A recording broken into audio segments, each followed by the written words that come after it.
Hi there. I'm here to show you the basics of the rear derailleur on the Lectric XP.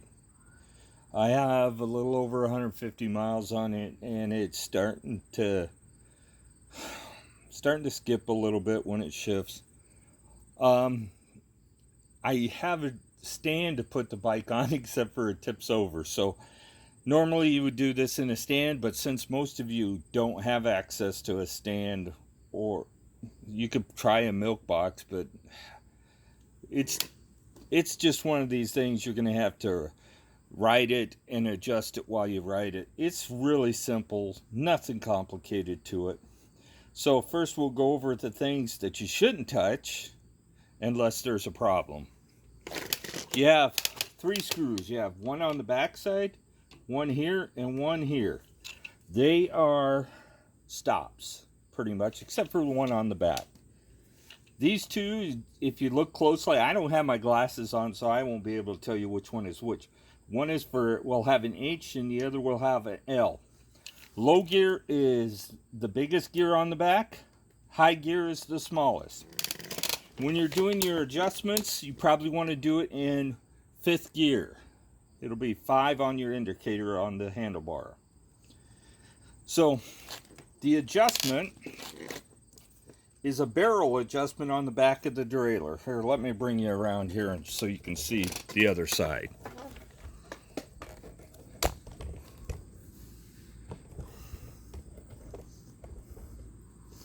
So you have a barrel adjuster right here.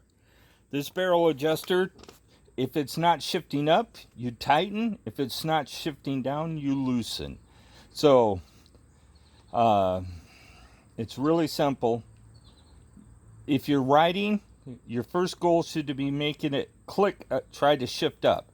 So you tighten it up until it's trying to shift up on the next one. And then you stop riding and back it off a quarter to a half turn. It should be perfect at that point. If it isn't, then you probably have a problem somewhere else. This has a replaceable derailleur hanger back here. It's covered up by this guard and this nut here. But there's a derailleur hanger back here. If that gets out of adjustment or it gets bent, if you have an accident, it more than likely will get bent, it can be replaced. There's really not a good way to straighten them because aluminum tends to fail once it's bent. If you keep bending it, it'll break.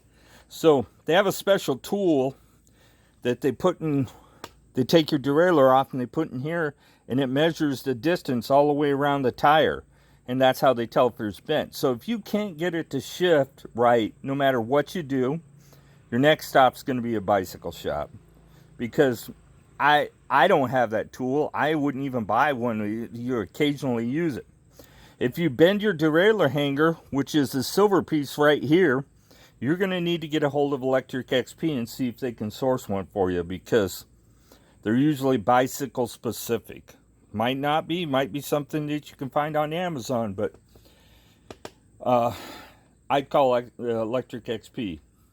So this screw back here, the silver one, is to adjust how much tension your derailleur has on this pivot here.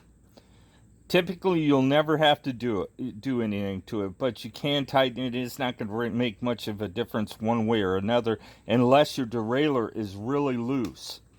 That there's no spring tension, but if it pops back up right away, then it's probably got enough tension on it. The derailleur is nothing to be afraid of. Just adjust it. Don't mess with these screws unless the chain tries to go behind this gear or in front of this gear.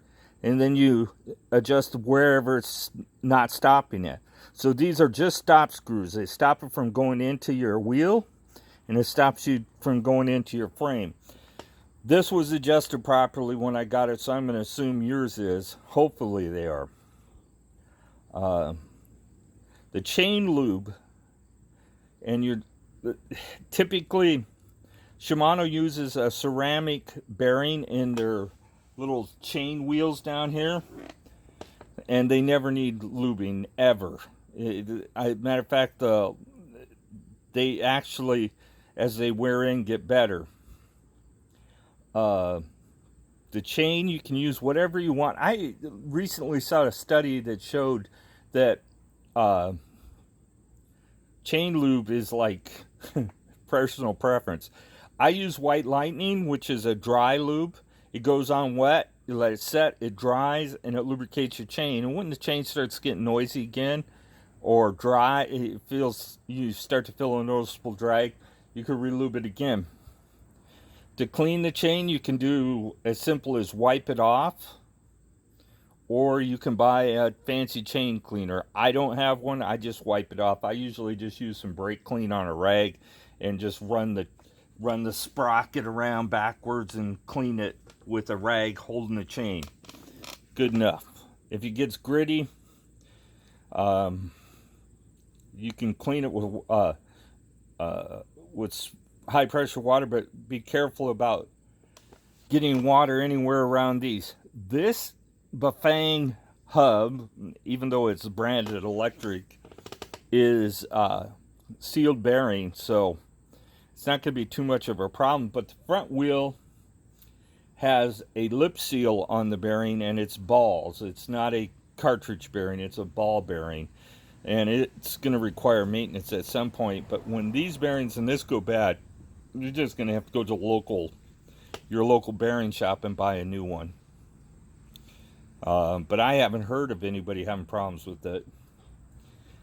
Brake adjustment will be next, and I'm probably going to wait a week to do that. I ain't going to come out here every day and make a video like I have over the last week. Went for a little ride last night. It was a little warm. The bike is creaking bad. It makes more noise. I don't ever have to worry about sneaking up on a deer on this thing. It creaks, makes noise. I greased the seat tube. It wasn't greased when I got it.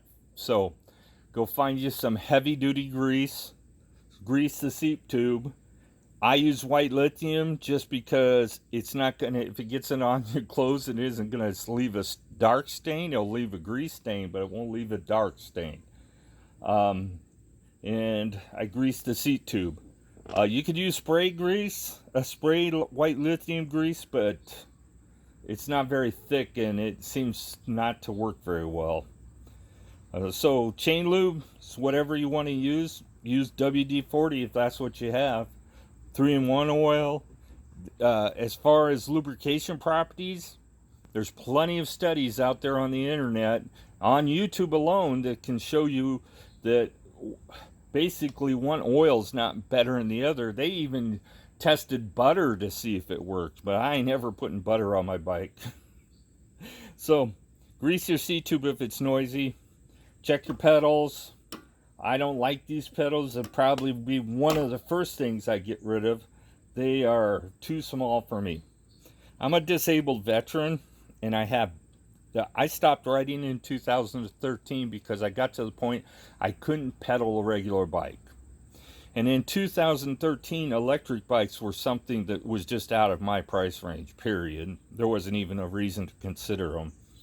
So this is why I've got an electric XP. I've been a lifelong cyclist. I've always had a bicycle. And then there's, prior to this, I had a e-wheel scooter. It's a 3-wheel scooter with front wheel drive. And I'll bring that out sometime. But it was lead acid. It held up well. I have probably close to 3,000 miles on it. But it's still a scooter. And I wasn't getting any exercise. With this, I can pedal as much as I want. So I'll wrap this video up for the day. You have a good day, and please subscribe. Future videos are coming about future maintenance items. I am not going to tear a bike apart that doesn't need maintenance. So if you have a question about something, or you guys think you want to see a particular video that you're having a problem about with, let me know.